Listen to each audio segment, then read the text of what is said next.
What's up, guys? Joeingram1, aka Chicago Joey here. This episode of the High Stakes PLO podcast, we have a special prop bet preview edition where I am going to break down the legendary, degenerate, flip king Brazilian poker player himself, Urubu111, where he will be attempting a prop bet where he will play 500,000 PLO hands in 45 days at 1, 2, 2, 4, 3, 6 on PokerStars, where he will attempt to make a profit during that time span. He is betting $30,000 of his own money to potentially win $60,000 of a combination of bettors' money. Now, I think a lot of people that come across this prop bet are going to understand that this is a hard bet, but they're not really going to understand what exactly it takes or what it even means to play that many hands in that short a period of time, and how easy or hard it might be to make a profit in this time span. So what I hope to do on this podcast is give you my prediction, break down what it's going to take, give a couple strategies for how we could do it, maybe talk about things that might go wrong, and hopefully I can help people out there better understand what it's going to take. And during the prop bet, we can do a like a midway point, see how he's doing, and then at the end do a little recap of everything, and we'll see what happens here. So for this bet, there's going to be two judges.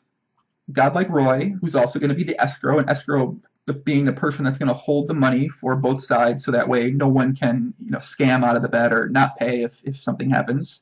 And then the second judge is actually going to be myself. Now, I feel like I'm pretty qualified to judge this because as someone who's played 500,000 hands, albeit in 30 days, without a profit stipulation, where I won one of my prop bets doing that, I feel like I'm pretty qualified to be able to know the potential angles that one might take or something to look for at the end. But usually with prop bets like this, it never comes to that. It's either a pretty big margin of profit or a pretty big loss margin. So, hopefully me and Roy won't really need to come into play as far as a judge, but we are there just in case there is a dispute or something happens, and then I guess we have the decision. Oh, I forgot, there's a third judge, which is Ant Chef, who is another longtime PLO player, Supernova Elite as well. So hopefully we won't need to be brought into play here. But some people that watch this might not know who Urubu is. First of all, that's weird. You should know who Urubu is. If you don't know who he is, please Google him. I'll tell you a little bit about who he is. He's been playing PLO, I think, it feels like as far back as when I started playing PLO, maybe 4 or 5 years ago. He was already playing PLO. He was kind of known as a big degenerate. He posted graphs kind of like this one where he wins a lot of money, kind of grinding normally, and then he'll decide, he has this thing where he just likes to flip for a lot of money at high stakes. He doesn't actually play the high stakes regularly, but he likes to go flip money there. Now what a flip is that you guys both go all in blind, and one person wins, one person loses. Unfortunately for Urubu, he likes to just do this until he loses all the time. Now he's done this, for as long as I can remember. And, as you can see in this graph right here, this is a graph that goes up to $500,000. And then you see a massive drop. And then you see a bit more grinding back up, another flip, losing, grinding back up, flip, lose again, grind back up, flip, lose $200,000, grind back up, flip, lose $100,000. Like, if you look at this graph, there's like, I don't know, like how many flip there, even on the grind back up to that initial $500,000, there's like 25 times where he just lost money flipping every time. Wow, that's incredible. Holy shit. I never actually really looked at this graph and realized how much, and I think this is from a couple years ago. He's not quite as bad anymore. Actually, yeah, he is quite as bad. It just, eventually you have to run out of money, right? So yeah, Urubu is he's this guy. He loves flipping. He's a pretty big nit actually playing the tables, but he always does really well. And he's Brazilian. He's debatably a drug addict. Obviously we're not blood testing him for this. He can do any drugs he wants: cocaine, weed, heroin. I don't know what they do down there. That's fine. Do whatever you got to do, Urubu, to win or lose.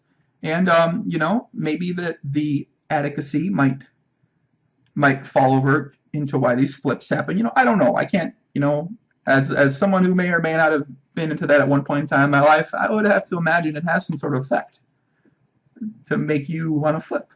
But yeah, there's a lot more to learn about Urubu. If you want to go ahead and look up his post on 2plus2, I'm sure you can Google him. You can find his entire history. But he's got a really popular thread in BBV Beats Bragg Variants on 2plus2, and where he's Brazilian. He never gives up.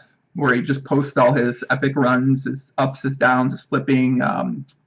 Post graphs. It's got like 600,000 views in there, so it's pretty popular. He's like a BBV legend. He's the king. All these degenerates aspire to be like Urubu. They want to be him. He's the man.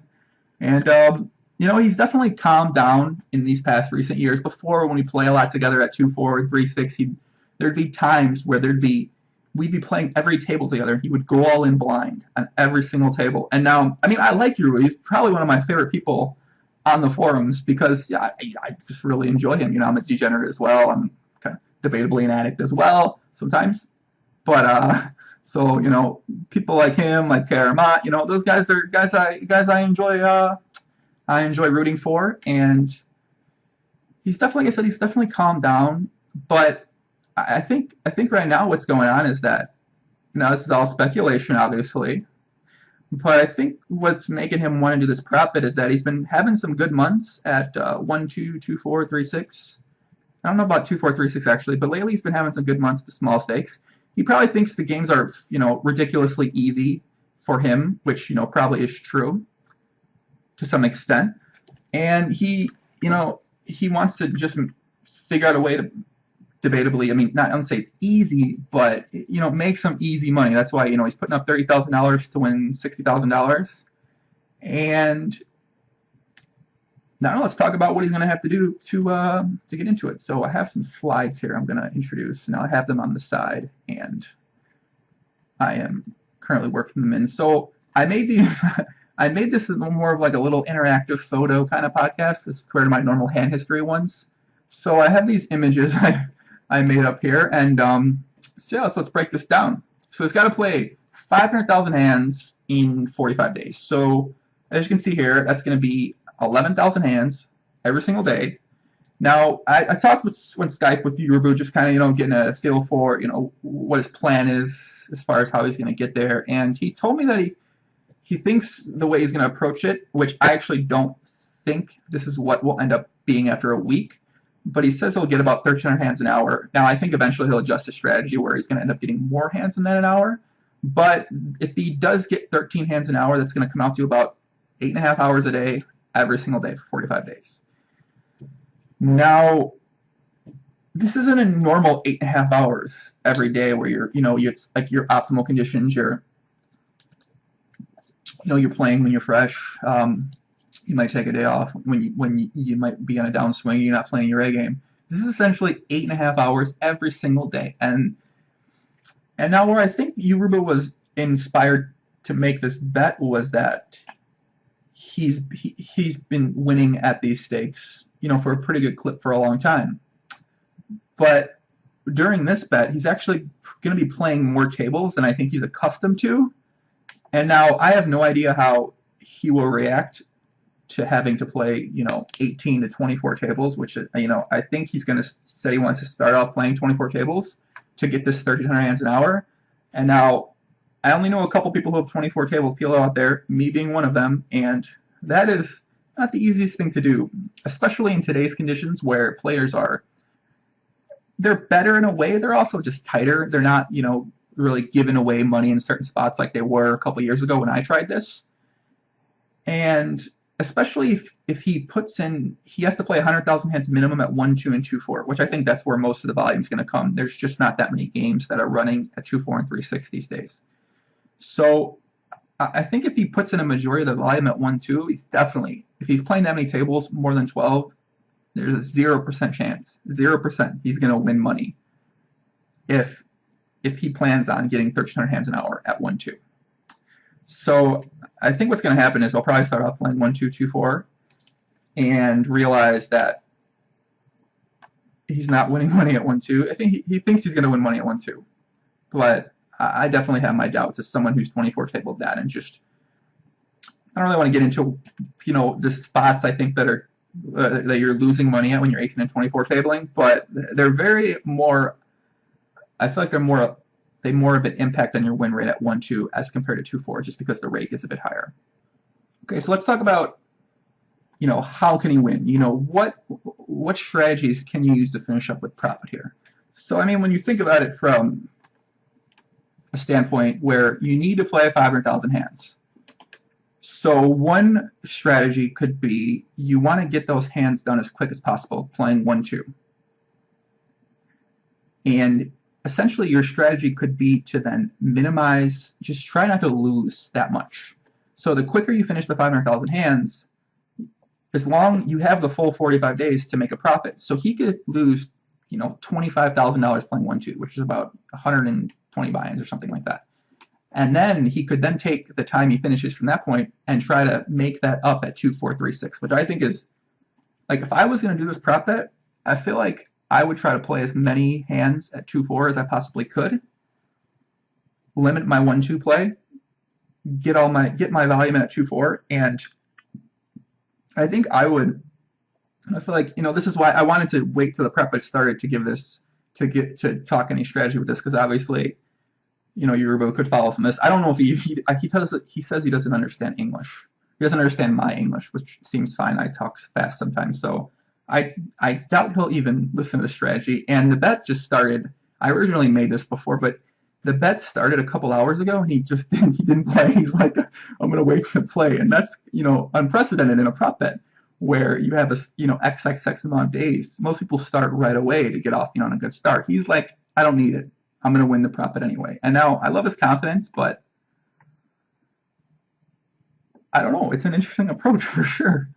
So, I think what he's going to plan to do is try hard, maybe not play 24 games, maybe play a bit less than 24 games at 1-2 and 2-4 right away to start off and try to get out the gate. Obviously, you want to get out the gate. You want to put the hands in. You don't want to fall behind on the hands, because if you take that 8.5 hours a day, and all of a sudden it becomes 10 hours a day or 9.5 hours a day, like just falling behind for the first week, I mean, it doesn't seem like a lot, but like when you're at day 31 and you're like, well, I have to put in 10 hours every single day for the rest of this time, that's just not a very fun feeling, especially when you have to take into account profit. And when I did this 500,000 hands, I didn't have to win. I didn't have to worry about winning. I was making enough money from FPPs and from the side prop bet I had and from achieving Supernova Elite. So my goal during that time span was just, not lose. Like, I was trying to not lose as much as I possibly could. And I started up a decent amount that month, but then it kind of come crashing down, I might have fell in love during that month for a week. So that might have attributed to the results I had. It's another story for another podcast. But I think it's going to be, very interesting to see how this plays for Urubu and see what strategy he approaches, because I feel like the initial strategy he's going to take is probably not going to be successful, and then we're going to see how he handles that. Then the drugs come out, and hookers draw, call a hook.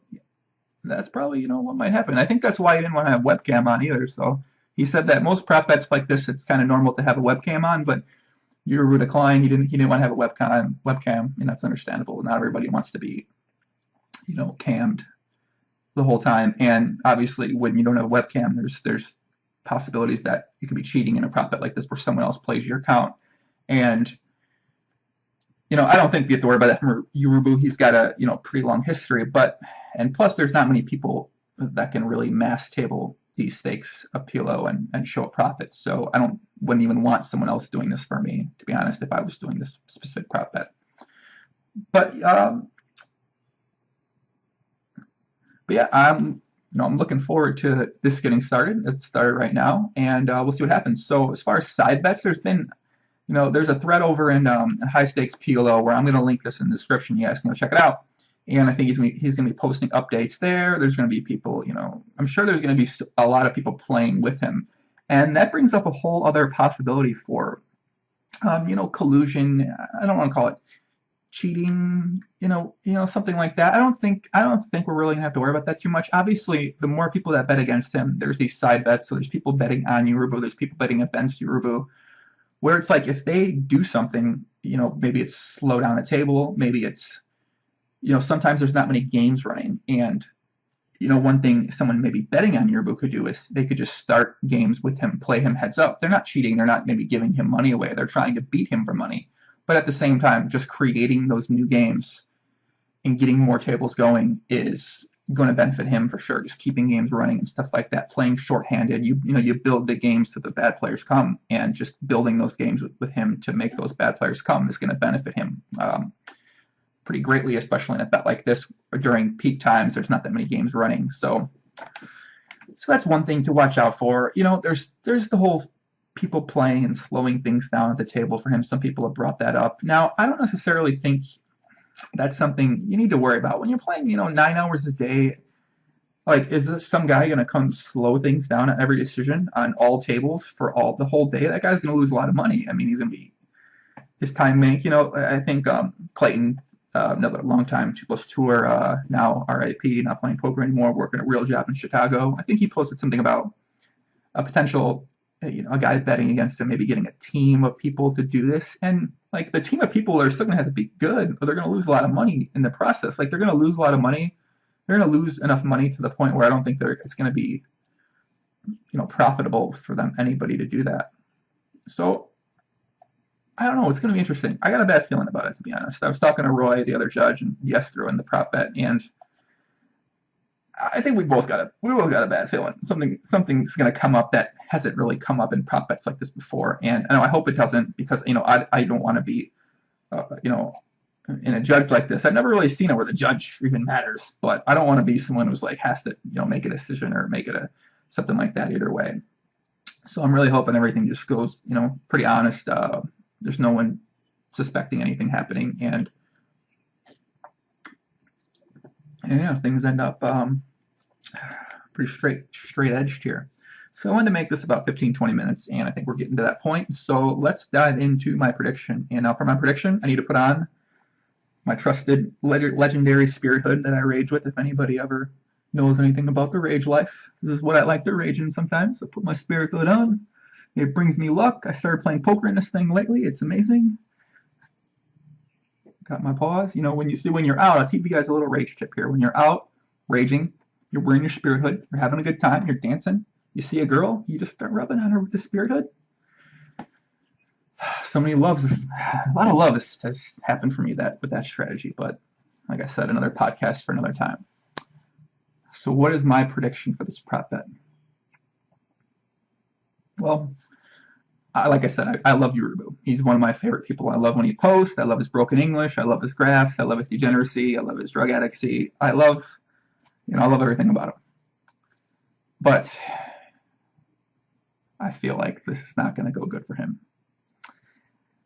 And my prediction, mark it down. If I'm wrong on this prediction, I'll do something. I just can't think of what. What can I do? Can I post my 2011 graph I never posted? It's a sick graph. Was it 2012? All right. If Urubu wins this, I'll post my 2012 graph, which is with the EV, which is everyone's always asked for. And I don't want to post that graph. That's a sad graph. That is a very sad graph. It goes up, up, up, crash and burn, man. Sad day. I don't want to think about that graph. That's what happens when you do drugs and play poker. You fall in love. A lot of spirit was involved in that graph for sure. But yeah, I'll post that graph if Urubu can win it. But I am rooting for him, and I'm very anxious to see how this gets started. Like I said, I'll try to do a middle of the way podcast here. And I'm not sure how often Urubu is going to be posting updates in the thread. Hopefully he posts a lot of updates. Hopefully he tells how he's feeling, because I think that's just going to be more fun to follow along. With PLO these days, maybe a long time, there's really nothing exciting going on. This is one of the first really cool, exciting things happening. So, obviously I'm the prop bet kind of guy. I made my name off doing prop bets. So I love this. I'm excited. I hope I hope we got a sweat. I hope it has fun. I hope it's fun. And yeah, so if you guys are going to follow along, there's the thread, and like I said, I'll link it in the description. It's in High Stakes PLO on 2+2, where Yuru should be updating in there. And yeah, go there for updates. Follow along, post whatever you want. And yeah, that's it. So this has been my prop bet preview edition of the PLO podcast. You can follow me on Twitter for Joeingram1 for future podcast updates. And yeah, be sure to check out my other PLO podcasts if you haven't ever listened to them. So yeah, thanks guys. Joeingram1, aka Chicago Joey. We are out of here.